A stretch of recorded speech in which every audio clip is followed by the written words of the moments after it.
All right, let's go ahead and get started. Putting a link to the slide deck again in chat if you are just joining and haven't seen it yet. So thank you for joining us today for today's cataloging interest group. Today is kind of going to be a mishmash of different things. I'm pulling today's topics from the cataloging questionnaire from previous interest groups.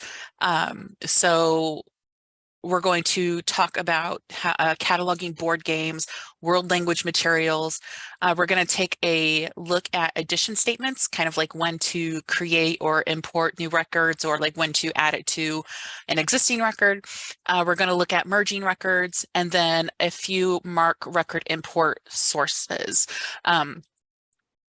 I do want to preface today by saying we do not have procedures set for cataloging board games or world language materials specifically. We do have a little blurb about a 700 field for expression, but all of the information today has been taken from, if it is in the procedures guide, from there or other resources I have found around the internet. And I have linked those resources in each of the little topics. The generic cataloging resources I want to share is of course, the cataloging procedures guide, the useful websites for catalogers, which is just a live document of different links that I have found throughout my years of cataloging and during this, while I've been here in this position, that will hopefully help you in your cataloging journey. And if you ever find a resources that you really like that you would like to share, please don't hesitate to send it to me and I will be happy to add it to the list. And I also wanted to point out that I am uploading previous cataloging interest group recordings.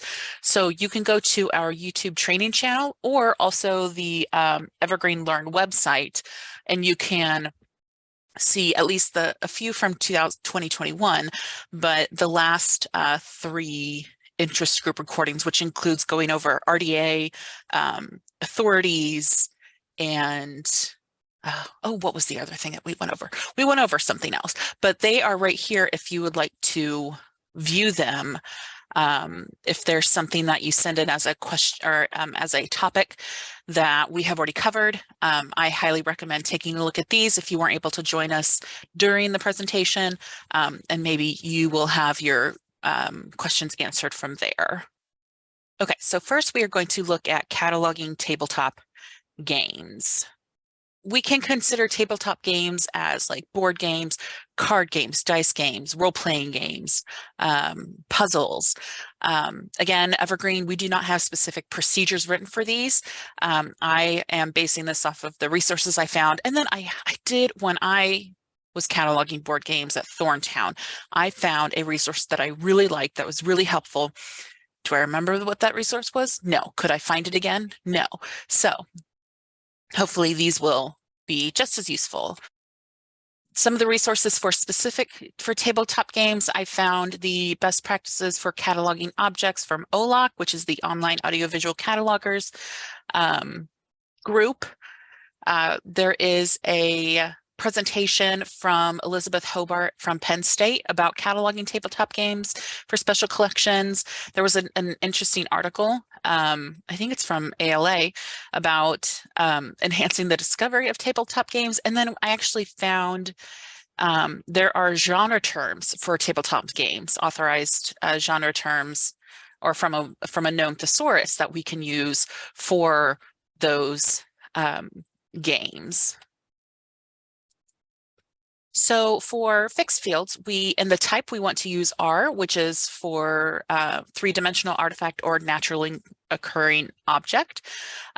For the type of material, we're going to enter a G for game. In time, we're just going to enter the 3 N's, which means it is not applicable.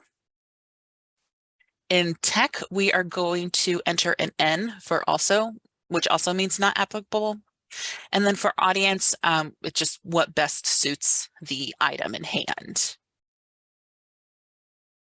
And if you have any questions, don't hesitate to put it in the chat.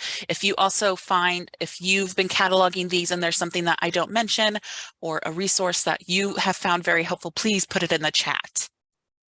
These are the core elements as per the RDA Steering Committee and Evergreen, Indiana. Of course, we have, if they are available, the 0 to the identifiers and the 020, 022, 024, or 028. We want to, if at all possible, to have a 245 for the title proper and statement of responsibility, an addition statement if there is one. Question, is there a template for tabletop games? There is not a template for tabletop games. Oh yeah, Monica starts with the reality template for her tabletop games. So that would be a good place to start. And then if the cataloging committee chooses in the future to add something to the procedures guide, if there's something specific we want to guide our catalogers on, then there might be something that we could put there, but for now there's nothing specific. We also want to include publication information, the extent of the resource, those RDA content media carrier types, and then we want to include at least one subject heading. For the 300, which is the extent of the resource, we want to include the type of item, so we can put like one game or like one puzzle, and then we want to kind of branch it out if we are able to. So in this, we have, this is from Carcassonne. We have one game with 72 land tiles, 12 river tiles, and then it goes into explaining it or breaking it down even more. And usually in the past, I would pull this from the like instruction booklet that would come with a board game. But of course, if you were ever like me and you would also count the pieces when you first open it, you would be able to confirm that that is how many are in there. And then of course we want to describe the other parts like the cardboard and wood color, and then what it is in the container for the dimensions. And then if there are any instruction sheets, we will add that plus with a subfield E with any like instruction manuals. And this one for the puzzle, we would have, of course, we have one puzzle and the number of pieces, color illustrations if it's in color, and then the size of the I believe this would be the size of the box, but in either this or in a 500 field, we can include the size of the puzzle when it's finished. I've seen records with that. The RDA content media and carrier types are pretty straightforward for like board games or Realia. We have the 3-dimensional form in the 336. It's unmediated. If it does have a media aspect, then you would change that to media. And then the 338, the carrier, which is object. These are not required, but highly encouraged in the 5XX fields. So we want to make sure we include the playing time for the game. I've noticed a lot in the last maybe 10 years or so, they've been adding playing times to items. So if that's available, please feel free to put that in. We want to include the number of players. So if it's for in this example, for 3 to 8 players, we might want to list the contents again, similar to when we had in the 300 subfield A. Recommended ages, we can place that in there in a 521 for ages 14 plus, if that is on the item. Synopsis, of course, is always highly encouraged to add when available, and then any other notes that you may find on the item, like if it won an award, that could go, or anything else that you find on the item. Oh, I didn't finish this one, but we want to include at least one subject heading and then genre headings for this. And let's take a look at some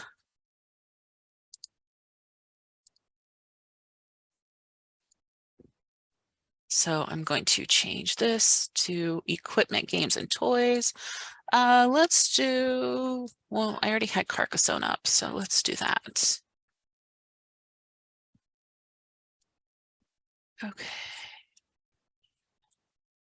That's the one. Okay.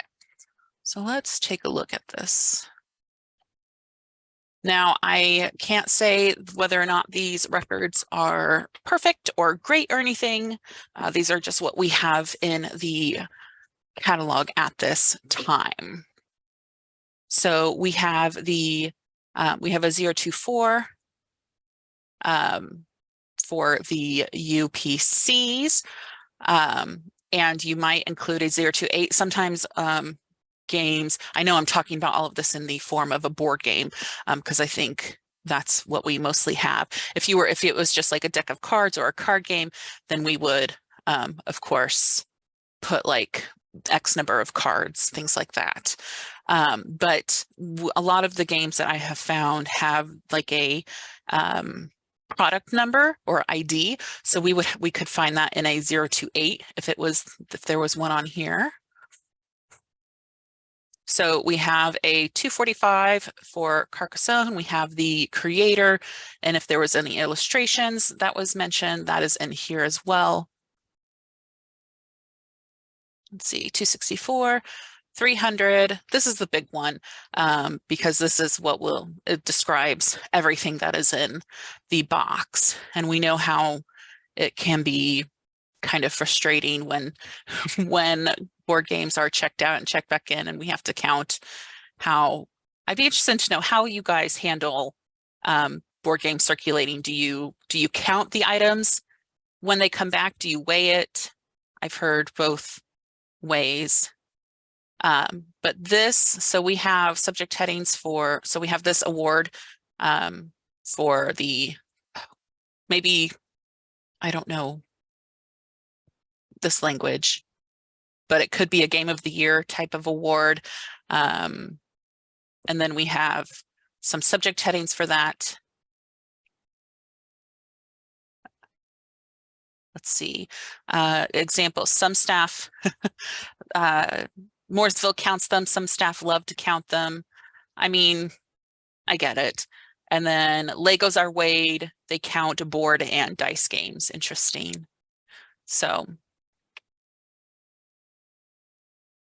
but you see here that can be removed now. I mean, it's an older record, so we still have that K in the level.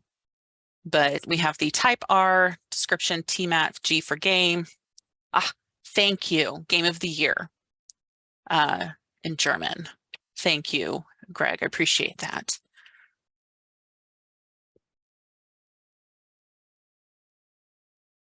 So world language material resources. I found the language of cataloging from OCLC. I found documentation from Illinois Share about cataloging foreign language material. There is a YouTube video from the South Carolina State Library of how they catalog non-English language material.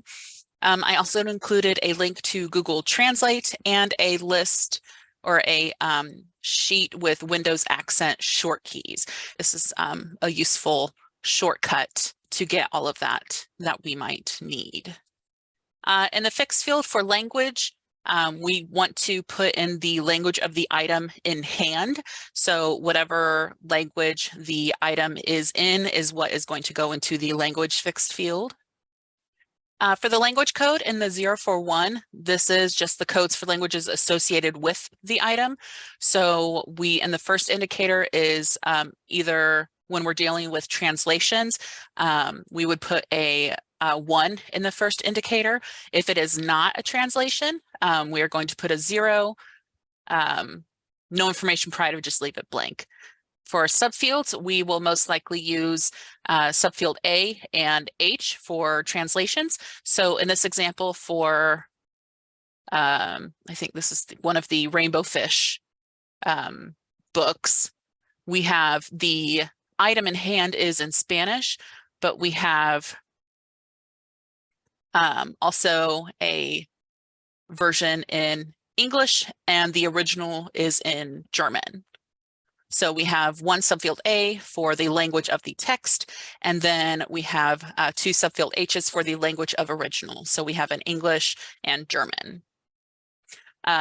Monica says, as an alternative to the handy link, Google Chrome has an accents extension, which is probably going to be a lot easier to navigate than the character map in Windows as well.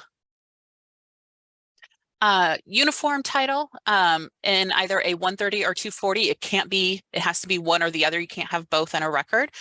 This indicates the original title of a translated work or languages of included works. So in this example, we have for a Spanish edition of The Lost Hero by Rick Riordan, we have a 240 with in a subfield A with the English title, and then subfield L for the language. And from what I have found, at least in that Illinois share documentation, that if it's not there, you don't have to add it. But again, we don't have a procedure for Evergreen, Indiana. So if you don't find it in a record, that's okay. If you want to add it, I assume that would be okay as well. For title and statement of responsibility, we want to enter it as it appears on the item. If we are dealing with parallel titles, we are going to put that second title in a subfield B and use that space equal space in the subfield A to separate those. And then we also want to add a 246 with the parallel title in there as well. So in this example of How Are You, Como Estás by Angela Dominguez, we also have a 246 with Como Estás in it. To the edition statement and publication information, we want to transcribe from the item in hand.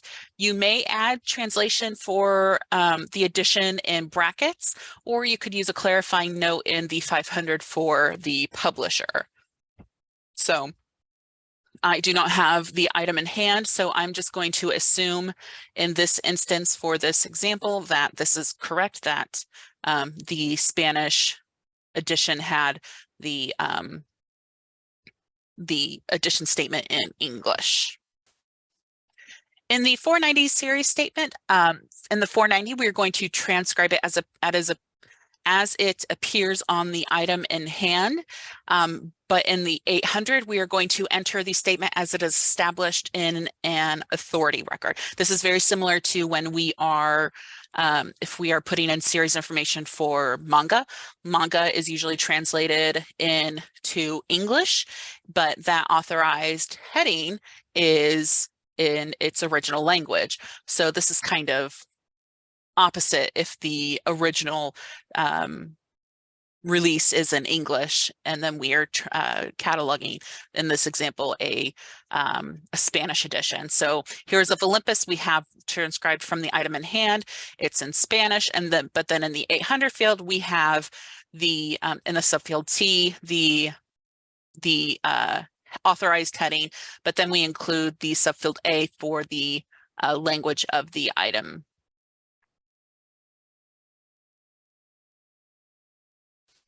Okay, question. Does the 8XX subfield L create the same problem in Evergreen that the 8XX for sound recording does? I do not know. That is a good question. Let me write that down, Monica, because that would be something I would look into, at least once we upgrade to 311, when we have more capabilities with our authorities and managing them. That will be something that we will want to look into. Okay, next question. How would you suggest we catalog materials in non-Latin languages, for example, Korean, especially those that do not include a parallel title translation in English? So what I was reading online is which is why I linked to like Google Translate. Oh, what was it? That is a very good question. Let me see what.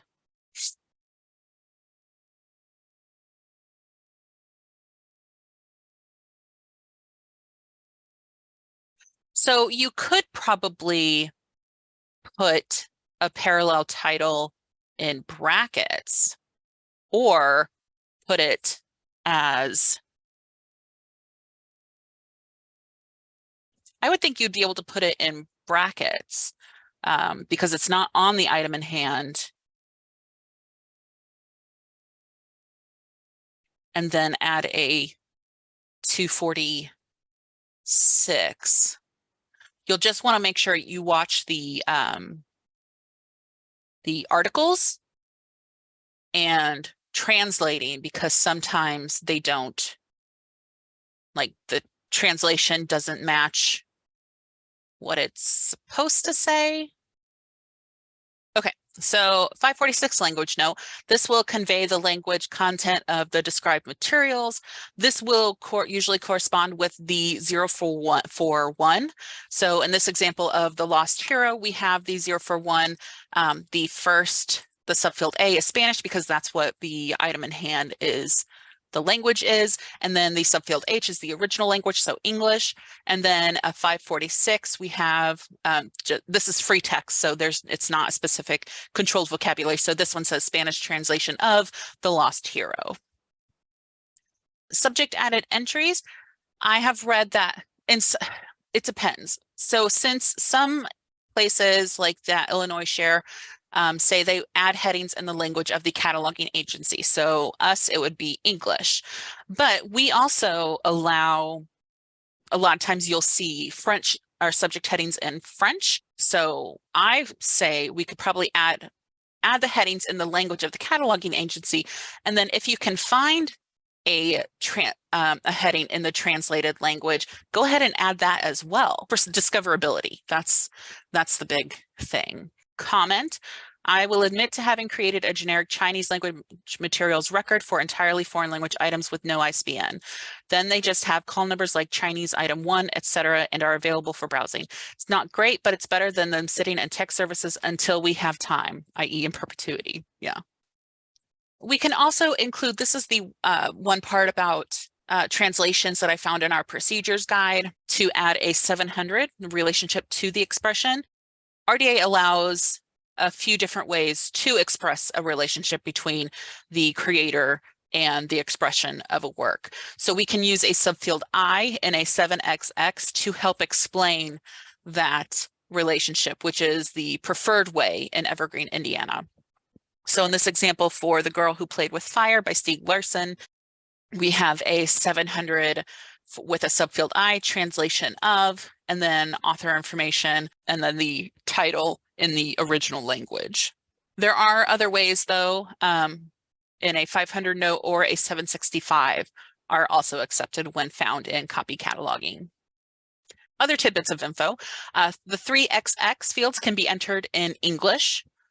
The 1XX is going to be the original author, and then we use the 700 for the translator. And then again, watch for articles in other languages because titles are not always direct translations from their original language. Are there any questions or comments or things you'd like to share about how you've been cataloging world languages? I want to bring up that one, I think. Oh, what was that one?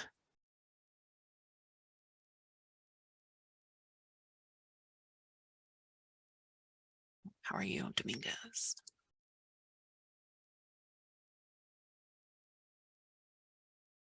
You?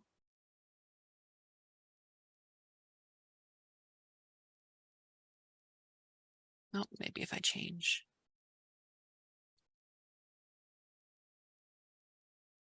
Okay. Let's just take a look at this in full glory. Okay, ISBNs.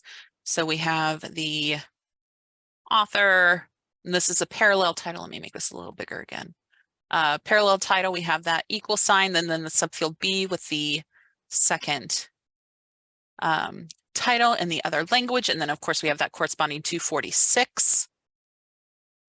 Let's see. And then we have this record has the synopsis in both the in English and Spanish.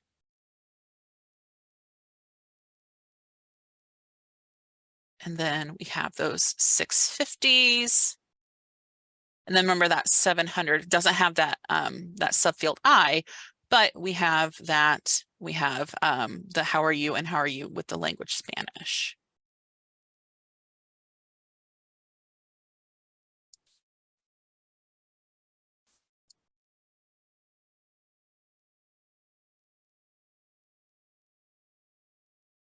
Okay, addition statements. This is basically all from the procedures guide. I just linked it directly to that variations in the addition statement section. So I just wanted to kind of separate like a circumstance and then the question, can I add it to the existing record? So circumstance 1. So everything matches except the addition statement. My copy is a first edition trade paperback and the record says a first edition hardcover. Can you add it to the existing record? If everything else matches and except the addition statement, yes, you can add it to that hardcover record. Just make sure you add a 0 to 0, or if you are copy cataloging, if you have Cat 2, you please ask a Cat 1 to add that 0 to 0 ISBN to that record. Next circumstance, can my mass market paperback go on the trade paperback record? Most likely no. Mass markets are usually smaller and have different pagination. We allow up to 2 centimeters difference for dimensions. And then for pagination, I think it was up to 2 pages. My copy has a preview for the next book in the series. Let's think James Patterson as an example. Can it go on the same record as the other release? If it's a preview for their next book, and the rest of the data, like the pagination matches with the actual story of the book, you can. My book club edition has discussion questions at the end. Can it go on the same record as the other release? No, because it is deemed as supplementary material and should be on its own record. Now, if, again, I did not finish this. Now, if your book club edition matches everything on a, say, just the generic hardcover, like the first edition or something, and there's no supplementary, there's no discussion questions, there's no author interview, it's just has just like that Reese's Book Club sticker. I'm not sure usually what the difference is between just that, maybe discussion, but if that's the only thing, if it's the addition statement is the only thing, we can add it to that record. Like just make sure you add that 020 for your item's ISBN. Other types of editions that we will run into are audiovisual. So your audiobook might say library edition, but everything else matches. Yes, you can add it to the existing record if it's, say, like it's the retail version. Just make sure, again, you add that 020 for your item's ISBN. Can my DVD rental edition go on the or no edition DVD record? I would say most likely no, just because from my experience with rental editions and what we say in the procedures guide, rental editions are usually bare bones. Usually if you put it in like a DVD player, it's this really pixelated menu that they haphazardly put together, and it just has like play and like closed captions and like maybe the trailer. I don't know if they ever released like rental editions with that actually matched the no edition versions, but you would just need to double check, compare the rental edition in your hand to the record that is already in there for the other one. Okay, I've seen records with edition statements such as first hardcover edition, first paperback edition for hardcover paperback materials that match. Is this how we should transcribe these? Is this how we should transcribe these edition statements in the 250?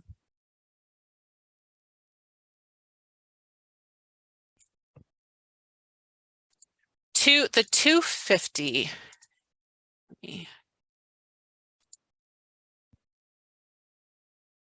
Actually, Morgan, I'm going to hold on to that. Remind me at the end. Let's get through the rest of the slides, and then we'll come back to that. Okay, so merging records. So here are some resources. We have how to actually merge the records within record buckets from the training manual. We have a link to the big 5 publishers, which will help you when you're dealing with imprints or subsidiaries. And then the mismerge etiquette from the procedures guide on how to handle when you find a mismerge or if you accidentally mismerge something. So merging is actually one of my favorite pastimes, and I'm still a big proponent of cleaning up the catalog. It can be pretty nerve-wracking, especially when there's that one field that just doesn't look right, and mismerging can cause more work for you and your fellow catalogers. So let's start with the most obvious reason we merge records in the catalog is to remove duplicate records. We also merge records to combine those holdings that can share a record, like single disc DVDs that match the DVDs that come in a combo pack record, or when the trade paperback edition is the exact same as the hardcover. One of the less obvious is kind of to allow those holdings that were attached to a rogue record that maybe wasn't merged upon, let's say, when a library was migrated to Evergreen, but it matches other records in the catalog. This will allow their holdings to have the chance to circulate more.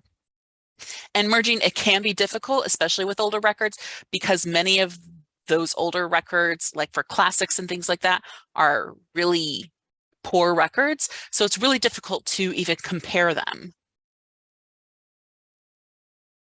So in this example, we have 201 copies or 201 separate records for Alice in Wonderland by Lewis Carroll. And this includes just Alice in Wonderland. This includes the Alice in Wonderland and Alice Through the Looking Glass. Basically any iteration of Alice in Wonderland is included in that total. Anyone with Cat 1 permissions may merge records in Evergreen. It is a responsibility, though, that shouldn't be taken lightly. We always say, yeah, you could have a second career in merging classic book records. Yes. I say it's a responsibility that shouldn't be taken lightly, because when you're merging records, you are also affecting other libraries' holdings. Remember, we always say, our bib records are owned at the consortium level. So when you are merging records, you may also be affecting other libraries' holdings. You don't have to merge records. If you're uncomfortable doing it, don't do it.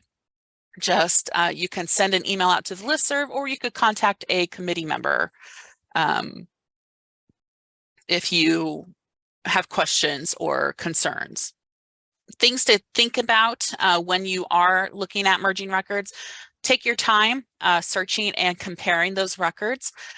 We want to use those match points that we use to add our holdings to compare records. We want to look at what might be the best record to use as the quote unquote lead, which is the record that's going to kind of be the top record when you merge one or more together.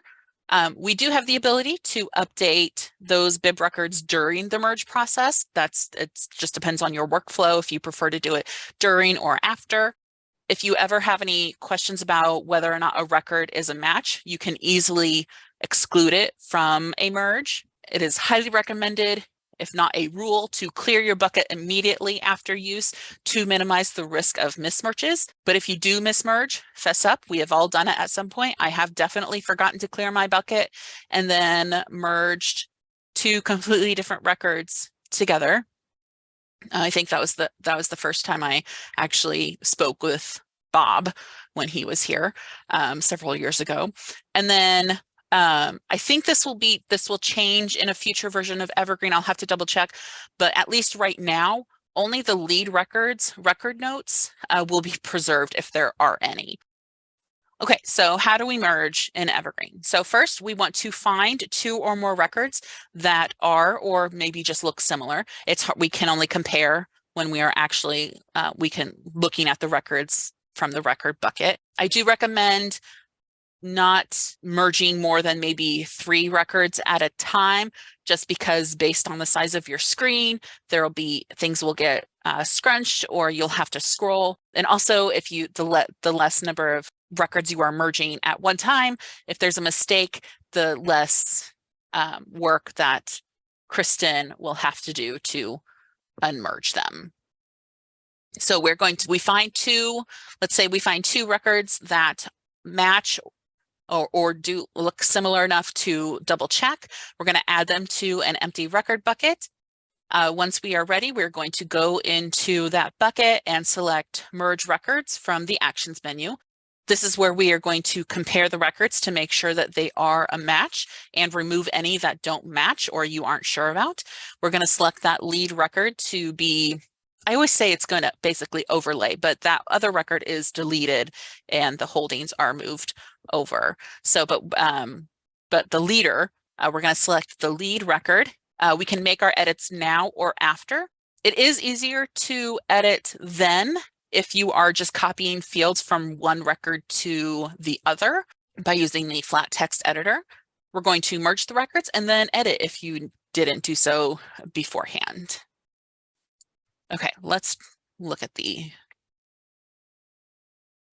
Okay, I put several different types in this.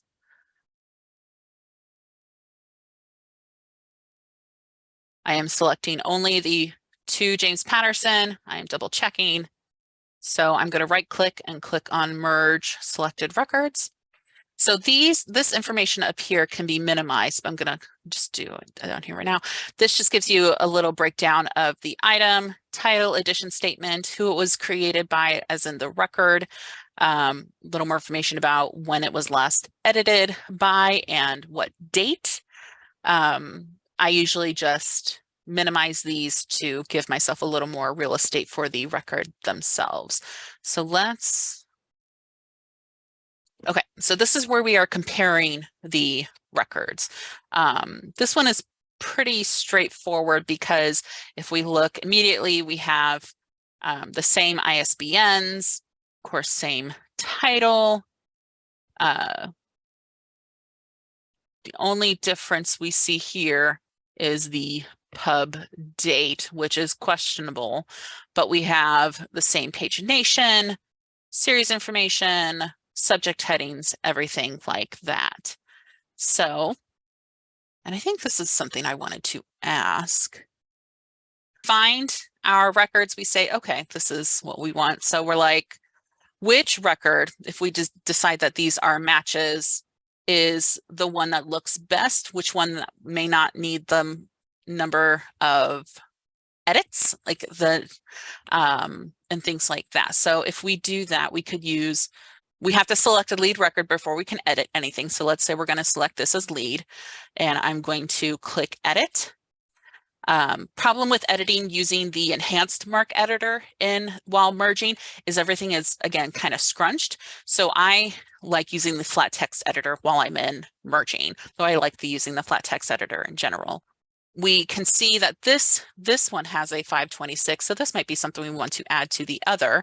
So we could just copy directly from this view and then add it there. So that is a super easy way to copy information from one record to another when you are merging. And then once you are happy with it, you can just click save, and then it's still set as lead. So then you would just click merge. The records are going to appear in the in a new tab, and then you can make more edits or if you need to. I wanted to show the Alice in Wonderland books as a good example of contacting the libraries with the holdings. So in this, we have only one record with an ISBN. We have Random House, Grosset, both were 1946. So let's just take a quick look.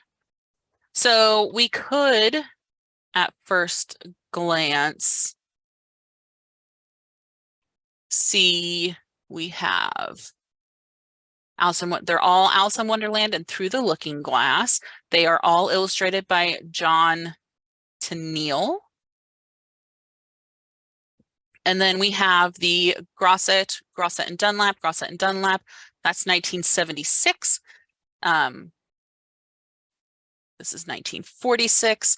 And then if we look at the pagination, this is where it gets kind of confusing. So my guess is if we look at 4 pages of leaves, 307 pages, and over here we have 4 preliminary leaves, 307 pages. This one only has 307 pages. This one also has 307. So we could, if we wanted to, use the toggle holdings display to see who is on these records, and then contact them to see if they could look at their item in hand to see if they are matches. But from this, we could probably remove these 2 from consideration, because even though this is a very, very rough record, we can see that the pagination matches. Let's see, I figure, wasn't there what did I find? But since it is such a poor record, I would recommend contacting this library to see if it actually matches theirs, and then we can get rid of one of those many duplicates.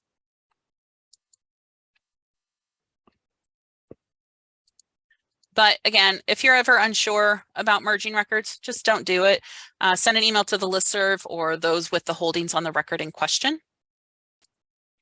If you do accidentally mismerge, or if you are contacted about mismerges, you just want to make sure you monitor the listserv in case someone contacts the listserv directly about mismerges.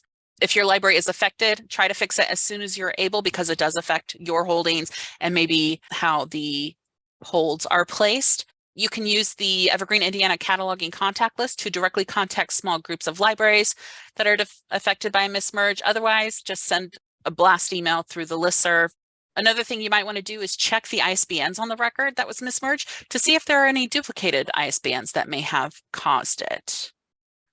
Sources for MARC records. This is kind of, if you have any recommendations of where you get your MARC record sources, please put them in the chat. Of course, we have the services that we have via Z3950. In the past, I downloaded records through Blackstone. So for our recorded books or Blackstone library audiobooks. If you have access to OCLC, you can pull them from there, whether directly or through Z39. Or if you can get records directly from your vendor, that is another source that you have. And then also another question, do you usually import new records, or do you finagle one using MARC templates, or do you wait until another cataloger brings in the record? I would love to know if there's anything else you guys pull resources or records from. Bookware, relatively inexpensive Indiana University, has lots of board games in their holdings. Okay. And I have, in my old position, I did have access to OCLC. So what I would do, it's kind of a long workaround, but I would look at the, WorldCat. I would, search WorldCat and then use the MARC view of the other libraries OPACs. That is what I would do. I know Allen County has a librarian or MARC view in their OPAC. Okay, before I go to announcements, let's go back to Morgan's question. So I've seen records with edition statements such as first hardcover edition, first paperback edition for hardcover paperback materials that match. Is this how we should transcribe these edition statements in the 250? My first instinct is to say no.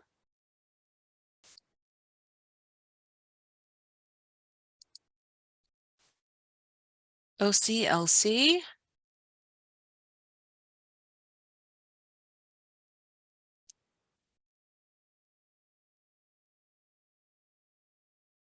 If anyone knows off the top of their head the answer to this, please chime in.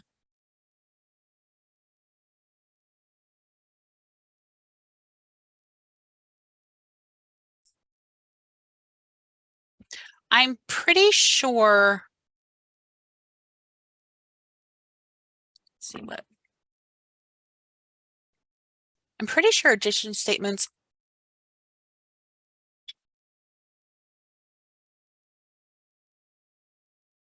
Let's see.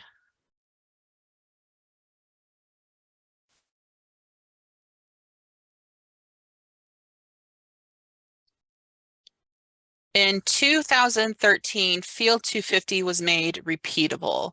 So according to Library of Congress, you could add a second, I think.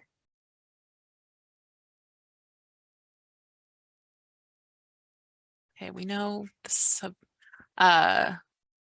subfield A in a 250 is not repeatable, so you would have to use a single subfield A.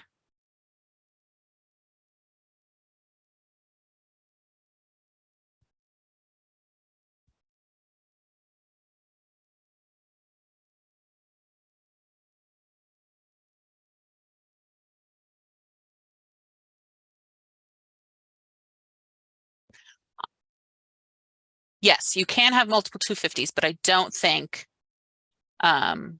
we can.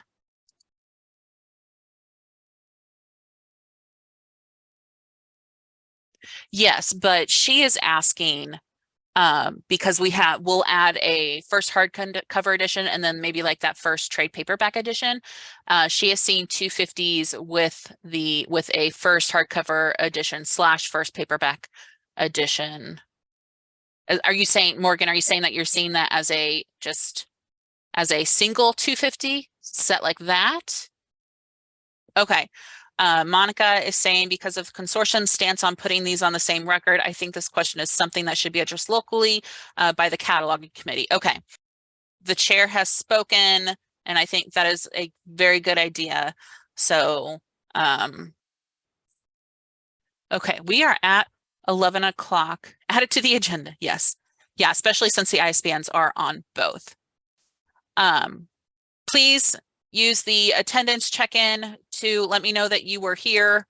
It would be much, much, much appreciated because I have to keep track of my program stats or presentation stats as well. If you have any future topics, again, please, please, please fill that out for me so we have something to talk about at the next one in September. If you would like to know more about the Evergreen Community Cataloging Interest Group at large, they meet monthly. This is their wiki page to get a little more information about meeting agenda, things like that. It's a really great community. Make sure you check out the calendar of events. I am posting advanced cataloging on July 18th and 20th, and the next cataloging committee meets on August 3rd. I've also seen trade paperback edition in the subfield Q in the 020. Yeah, and that definitely makes sense. Thank you all. Hope this was helpful. Again, not too confusing. Reach out if you have any questions, comments, concerns about this presentation, features, anything like that. So I hope you all have a wonderful rest of your day, and thank you for taking the time.